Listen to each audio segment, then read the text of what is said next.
Assalamualaikum warahmatullahi wabarakatuh. Kembali lagi bersama Mimin di alur cerita buku harian seorang istri untuk episode malam ini, yang tentunya akan semakin seru dan menarik lagi untuk kita lihat. Baiklah, tanpa berlama-lama lagi, kita langsung saja ke pembahasan alur ceritanya ya guys. Kejahatan ketiga antagonis Priska, Kelvin, dan si wanita ular Alia akan segera terbongkar nih guys, karena polisi akan terus menyelidiki kasus hilangnya perhiasan Ratu. Roni yang sebelumnya sudah dicurigai sebagai tersangka dan akan dibawa ke kantor polisi karena menyimpan uang 5 miliar, akhirnya tidak jadi dibawa polisi. Karena setelah melihat dari rekaman CCTV, sosok orang yang mengambil perhiasan tersebut bukanlah Roni. Soalnya sosok pencuri itu seperti seorang wanita. Akhirnya Priska kini sangat bingung bercampur ketakutan, karena dirinya takut semua ini akan terbongkar. Di sisi lain, Priska sangat membutuhkan uang untuk menggantikan uang perusahaan.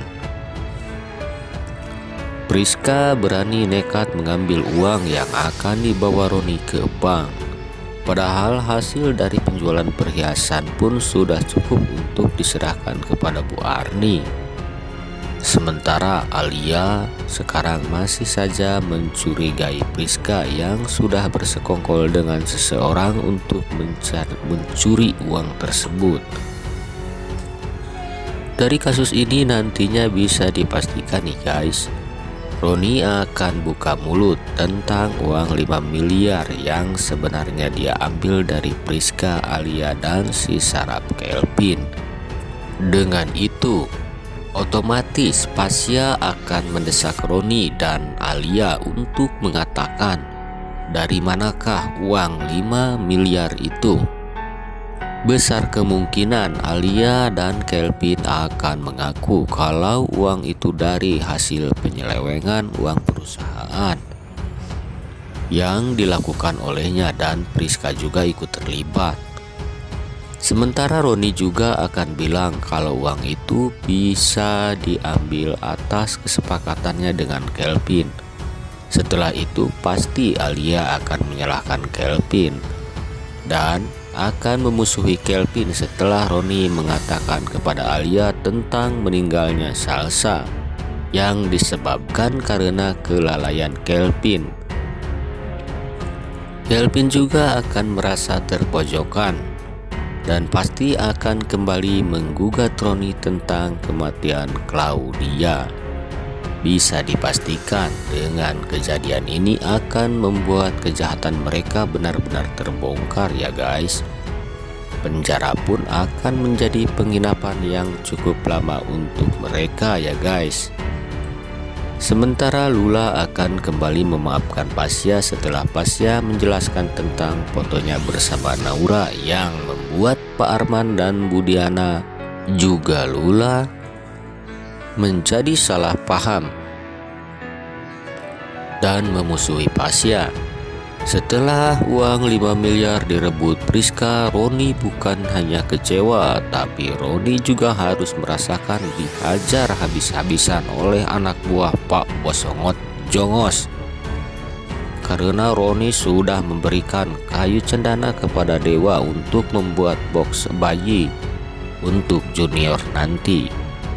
Dan ternyata kayu tersebut didapatkan temannya Roni hasil curian dari kebunnya Pak George. Sekarang Pak George menyekap Nana di dalam kandang besi dan menyuruh Dewa untuk membawa anak buahnya Dewa melawan anak buah Pak Bosongot. Tapi Dewa tak mau meninggalkan Nana dalam kandang tersebut dan mencoba terus melawan, tetapi Dewa sepertinya tak akan mampu melawannya. Roni pun menyarankan kepada Dewa agar Dewa lebih baik menuruti kemauannya Pak George. Di episode selanjutnya Dewa pun akan menerima tawaran Pak George. Dewa akan membawa teman-temannya untuk menyerang anak buah si Bosongot George. Nana pun akan bisa dibawa pulang dengan selamat ya guys. Oke guys, mungkin hanya itu saja ulasan dan prediksi buku harian seorang istri untuk episode selanjutnya di video Mimin kali ini. Untuk mengetahui lebih jelasnya, saksikan terus kelanjutan buku harian seorang istri yang tayang setiap hari pukul 19.30 waktu Indonesia Barat, tentunya hanya di SCTV. Terima kasih sudah menonton, dan buat yang baru bergabung dengan channel ini, jangan lupa untuk tekan tombol like, komen, dan juga subscribe-nya, serta nyalakan juga lonceng notifikasinya agar tidak ketinggalan video-video terbaru dari Mimin berikutnya. Terima kasih. Wassalamualaikum warahmatullahi wabarakatuh.